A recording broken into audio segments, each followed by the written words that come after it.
तो आज हम भारत सरकार के बिल्कुल उस कोर हिस्से की बात करने वाले हैं जो असल में देश का इंजन है। जी हाँ, केंद्रीय मंत्रिपरिषद। ये वो टीम है जो सारे बड़े फैसले लेती है और देश को एक दिशा देती है। तो चलिए आज मिलकर समझते हैं कि ये पावर हाउस आखिर काम कैसे करता है। लेकिन इससे पहले कि हम गहराई में जाएं, एक बहुत ही बेसिक सवाल। जब हम सरकार की बात करते हैं तो भारत को असल में चलाता कौन है? क्या वो राष्ट्रपति हैं या कोई और? अब ये सवाल सुनने में तो बड़ा सीधा लगता है ना? पर इसका जवाब उतना ही दिलचस्प है। देखिए, इसका जवाब छिपा है हमारे सिस्टम में, जिसे संसदीय प्रणाली कहते हैं। इसका मतलब बहुत सीधा है। हमारे यहाँ दो तरह के हेड हैं। एक तरफ है राष्ट्रपति, जो देश के संवैधानिक प्रमुख हैं, एक सम्मानजनक प्रतीक, और दूसरी तरफ है प्रधानमंत्री और उनकी टीम यानी मंत्रिमंडल, जिनके पास देश चलाने की असली एग्जीक्यूटिव पावर होती है। अच्छा, तो ये शक्ति आती कहाँ से है? जाहिर है, इसका आधार है हमारा संविधान, जो सत्ता के सारे नियम कानून तय करता है। तो चलिए देखते हैं कि संविधान इस बारे में क्या कहता है। असल में 3 आर्टिकल्स इस पूरी व्यवस्था की नींव हैं। आर्टिकल 74 कहता है कि राष्ट्रपति की मदद के लिए एक मंत्रिपरिषद होगी। आर्टिकल 75 उनकी नियुक्ति और सबसे जरूरी उनकी सामूहिक जिम्मेदारी की बात करता है। और फिर है आर्टिकल 78 जो प्रधानमंत्री का ये कर्तव्य बताता है कि वो सरकार के सारे फैसलों की जानकारी राष्ट्रपति को दें। और यहीं पर आर्टिकल 74 एक बहुत ही जबरदस्त बात साफ करता है। राष्ट्रपति को मंत्रिपरिषद की सलाह पर ही काम करना होगा। ये कोई सुझाव नहीं है, बल्कि एक संवैधानिक बाध्यता है, एक मजबूरी है। राष्ट्रपति इसे नजरअंदाज कर ही नहीं सकते। तो अब बताइए, असली पावर सेंटर कौन हुआ? बिल्कुल, मंत्रिपरिषद। तो इस शक्तिशाली टीम में होता कौन कौन है? क्या सारे मंत्री बराबर होते हैं? नहीं, बिल्कुल नहीं। इसमें एक बहुत ही क्लियर हायरार्की है, एक पद सोपान है। आइए इस पावर स्ट्रक्चर को जरा समझते हैं। इसे ना एक पिरामिड की तरह समझिए। सबसे ऊपर टॉप लेवल पर होते हैं कैबिनेट मंत्री। ये होम, डिफेंस, फाइनेंस जैसे सबसे अहम मंत्रालयों के हेड होते हैं और देश के सारे बड़े नीतिगत फैसले यही लेते हैं। उनके नीचे आते हैं राज्य मंत्री, स्वतंत्र प्रभार, जो छोटे मंत्रालयों को इंडिपेंडेंटली संभालते हैं। और सबसे आखिर में होते हैं राज्य मंत्री, जो कैबिनेट मंत्रियों की मदद के लिए अपॉइंट किए जाते हैं। यहाँ पर एक बहुत जरूरी फर्क समझना होगा। मंत्रिपरिषद यानी काउंसिल ऑफ मिनिस्टर्स, ये एक बड़ा टर्म है जिसमें ये तीनों तरह के मंत्री शामिल होते हैं। लेकिन मंत्रिमंडल या कैबिनेट ये उस छोटी और पावरफुल कोर टीम को कहते हैं जिसमें सिर्फ सीनियर कैबिनेट मंत्री होते हैं। असल में देश के ज्यादातर बड़े फैसले यही कैबिनेट ही लेती है। तो सवाल है कि मंत्री बनता कौन है? नियम एकदम सीधा है। मंत्री बनने के लिए किसी भी व्यक्ति का संसद के किसी भी सदन यानी लोकसभा या राज्यसभा का मेंबर होना जरूरी है। यही तो हमारे लोकतंत्र की खूबी है कि सरकार चलाने वाले लोग सीधे जनता के प्रतिनिधि होते हैं।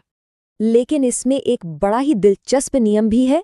कोई ऐसा व्यक्ति जो सांसद नहीं है, उसे भी मंत्री बनाया जा सकता है। हाँ, लेकिन एक शर्त पर। उसे 6 महीने के अंदर अंदर संसद के किसी भी सदन के लिए चुनकर आना होगा। अगर वो ऐसा नहीं कर पाता तो उसे मंत्री पद छोड़ना पड़ता है। आज हम जो मंत्रिपरिषद देखते हैं वो हमेशा से ऐसी नहीं थी।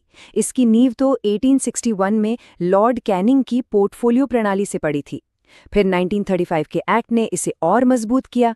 आज़ादी के बाद हमने ब्रिटेन का वेस्टमिंस्टर मॉडल अपनाया, मतलब सरकार संसद से ही बनेगी और उसी के प्रति जवाबदेह होगी। और फिर साल 2003 में एक और बहुत बड़ा बदलाव आया, 15%। अब ये नंबर देखने में शायद छोटा सा लगे, लेकिन यकीन मानिए इसने भारतीय राजनीति की एक बहुत बड़ी समस्या को हल कर दिया। 2003 के 91वें संविधान संशोधन ने ये तय कर दिया कि मंत्रिपरिषद का साइज लोकसभा की कुल सीटों के 15% से ज्यादा नहीं हो सकता। इससे पहले क्या होता था कि गठबंधन की राजनीति में पार्टियों को खुश करने के लिए जंबो कैबिनेट बना दिए जाते थे, जिससे सरकारी खजाने पर फालतू का बोझ पड़ता था। इस संशोधन ने इस प्रैक्टिस पर पूरी तरह से रोक लगा दी। तो अब जब हमने टीम और उसके नियम समझ लिए हैं, तो सवाल उठता है कि भाई ये टीम करती क्या है? जैसा मैंने शुरू में कहा था, मंत्रिपरिषद असल में देश का इंजन रूम है, जहां से पूरे देश का एडमिनिस्ट्रेशन चलता है। इनके काम का दायरा बहुत बहुत बड़ा है।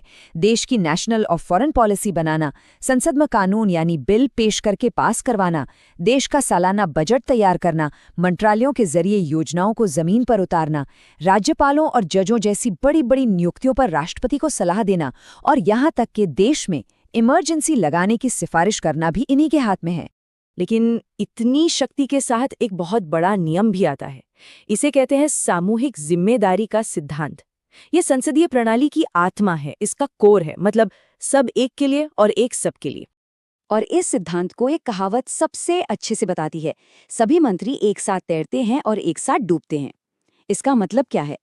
चलिए देखते हैं। इसका मतलब बहुत गहरा है। अगर लोकसभा में सरकार के खिलाफ अविश्वास प्रस्ताव पास हो जाता है तो सिर्फ प्रधानमंत्री या कोई एक मंत्री नहीं, बल्कि पूरी की पूरी मंत्रिपरिषद को इस्तीफा देना पड़ता है। कैबिनेट का कोई भी फैसला हर मंत्री को मानना ही पड़ता है, भले ही वो प्राइवेट में उससे सहमत ना हो। सरकार एक टीम की तरह काम करती है और एक टीम की तरह ही जिम्मेदार होती है। तो इन 4 पॉइंट्स को देखिए। प्रधानमंत्री इसके हेड हैं, राष्ट्रपति इन्हें नियुक्त करते हैं, ये लोकसभा के प्रति जवाबदेह हैं और इनका साइज लिमिटेड है। यही वो ढांचा है जो इस पावरफुल मंत्रिपरिषद को एक डेमोक्रेटिक दायरे में रखता है और इसे भारत का असली पावर हाउस बनाता है। लेकिन आखिर में एक सवाल मन में आता है कि जब इतनी सारी पावर एक छोटी सी टीम यानी मंत्रिपरिषद के हाथों में आ जाती है, तो ये कैसे पक्का किया जाता है कि वो जवाबदेह बने रहें? ये सवाल हमें हमारे लोकतंत्र के चेक्स एंड बैलेंसेस के बारे में सोचने पर मजबूर करता है। नमस्कार। भारत सरकार में असली फैसले कौन लेता है, ये सवाल सुनने में तो बड़ा सीधा लगता है, पर इसका जवाब उतना आसान है नहीं। चलिए आज इस पूरी व्यवस्था की परतों को खोलते हैं और समझते हैं कि सत्ता का असली केंद्र कहाँ है। तो आज हम कहाँ से गुजरने वाले हैं। सबसे पहले हम सबसे बड़ी सरकारी बॉडी को समझेंगे, फिर देखेंगे कि कैसे ताकत धीरे धीरे छोटे और छोटे ग्रुप्स में सिमटती जाती है, और आखिर में उन नियमों पर बात करेंगे जो इस पूरे सिस्टम को कंट्रोल में रखते हैं। चलिए शुरुआत करते हैं उस एक कंफ्यूजन से जो अक्सर लोगों को होता है। मंत्रिपरिषद और मंत्रिमंडल, ये सुनने में एक जैसे लगते हैं पर हैं बिल्कुल अलग।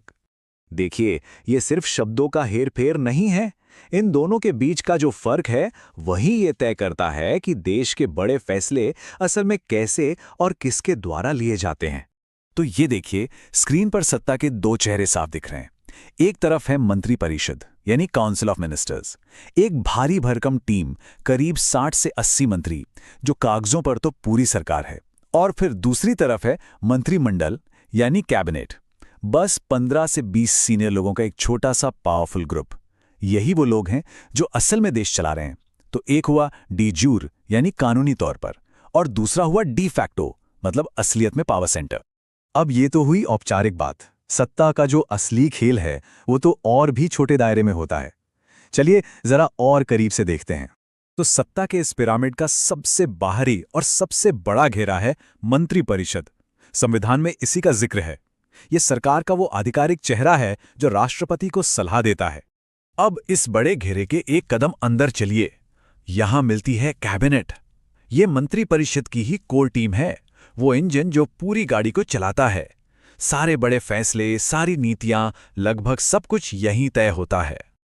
और अब हम पहुंचते हैं पावर के बिल्कुल सेंटर में, जिसे कहते हैं किचन कैबिनेट। एक बात साफ कर दें, ये कोई सरकारी पद या कमेटी नहीं है। ये तो प्रधानमंत्री के 4-5 सबसे खास, सबसे भरोसेमंद लोगों का एक छोटा सा इनफॉर्मल ग्रुप है। और असलियत तो ये है कि कई बार देश के सबसे बड़े फैसले कैबिनेट की ऑफिशियल मीटिंग से पहले यहीं ले लिए जाते हैं। अब जब इतनी ताकत कुछ ही हाथों में सिमट जाए तो सवाल उठता है कि इस पर लगाम कैसे लगाई जाती है। तो हमारे संविधान ने इसके लिए 2 बहुत मजबूत रास्ते बनाए हैं। पहला है सामूहिक जिम्मेदारी, जिसे हम सब अविश्वास प्रस्ताव के नाम से जानते हैं। इसका सीधा सा मतलब है सरकार एक टीम की तरह काम करती है। अगर लोकसभा में सरकार के खिलाफ वोट पड़ता है तो कोई एक मंत्री नहीं, बल्कि प्रधानमंत्री समेत पूरी की पूरी सरकार को इस्तीफा देना पड़ता है। सब एक साथ तैरते हैं या फिर एक साथ डूबते हैं। लेकिन मान लीजिए पूरी टीम तो ठीक काम कर रही है, पर कोई एक सदस्य है जो अच्छा परफॉर्म नहीं कर रहा, तो क्या पूरी टीम को बाहर कर देंगे? नहीं। यही काम आता है व्यक्तिगत उत्तरदायित्व का सिद्धांत। प्रधानमंत्री के पास ये अधिकार है कि वो राष्ट्रपति को सलाह देकर किसी भी मंत्री को हटा सकते हैं। और इससे सरकार की सेहत पर कोई असर नहीं पड़ता। अच्छा, एक दिलचस्प सिचुएशन के बारे में सोचते हैं। मान लीजिए चुनाव हो गए या सरकार गिर गई और नई सरकार बनने में अभी कुछ दिन बाकी हैं, तो उस खाली समय में देश कौन चलाएगा? क्या उस वक्त देश बिना सरकार के होता है? जी नहीं, बिल्कुल नहीं। इसी सिचुएशन के लिए हमारे पास एक व्यवस्था है जिसे कहते हैं केयरटेकर गवर्नमेंट या काम चलाओ सरकार। मतलब पुरानी सरकार ही तब तक काम करती रहेगी जब तक नई सरकार आकर जिम्मेदारी न संभाल ले। ये इसलिए जरूरी है ताकि देश में कभी भी एक पल के लिए भी शासन का खालीपन ना आए। लेकिन इस काम चलाऊ सरकार के हाथ बंधे होते हैं। इसकी ताकत बहुत लिमिटेड होती है। ये सिर्फ रोज के काम निपटा सकती है। ये कोई भी बड़ा नीतिगत फैसला नहीं ले सकती, कोई नई योजना शुरू नहीं कर सकती, ताकि जो नई सरकार आए उसे एक साफ स्लेट मिले। अब एक और बड़ा मजेदार कॉन्सेप्ट है शैडो कैबिनेट। यूनाइटेड किंगडम में तो ये एक बाकायदा ऑफिशियल सिस्टम है जहां विपक्ष अपनी एक पूरी की पूरी कैबिनेट बनाकर रखता है। हर मंत्री का एक शैडो मंत्री होता है जो उस पर नजर रखता है। भारत में ये कोई औपचारिक व्यवस्था नहीं है, पर इसकी बात अक्सर होती है, एक मजबूत विपक्ष की पहचान के तौर पर। चलिए अब कुछ ऐसे बारीक नियमों और दिलचस्प तथ्यों को देखते हैं जो इस पूरे पावर स्ट्रक्चर को असल में चलाते हैं। ये 15% का नंबर ये बहुत ही ज्यादा महत्वपूर्ण है। ये क्यों आया? दरअसल एक दौर था जब गठबंधन की सरकारें बनती थीं और हर छोटे बड़े पार्टनर को खुश करने के लिए मंत्री बना दिया जाता था। नतीजा, जंबो कैबिनेट, मंत्रियों की एक फौज जिसका सारा बोझ सरकारी खजाने पर पड़ता था। इसी को रोकने के लिए ये सीमा लगाई गई। और ये कोई मामूली नियम नहीं है। इसके लिए बाकायदा संविधान में संशोधन किया गया। साल 2003 में 91वां संशोधन। इससे पता चलता है कि ये जंबो कैबिनेट वाली समस्या कितनी बड़ी हो गई थी। एक और सवाल, क्या कोई ऐसा इंसान प्रधानमंत्री बन सकता है जो संसद का सदस्य ही ना हो? सुनने में अजीब लगता है, पर इसका जवाब है हाँ, बिल्कुल हो सकता है। पीवी नरसिम्हा राव और एसडी देवेगौड़ा इसके उदाहरण हैं।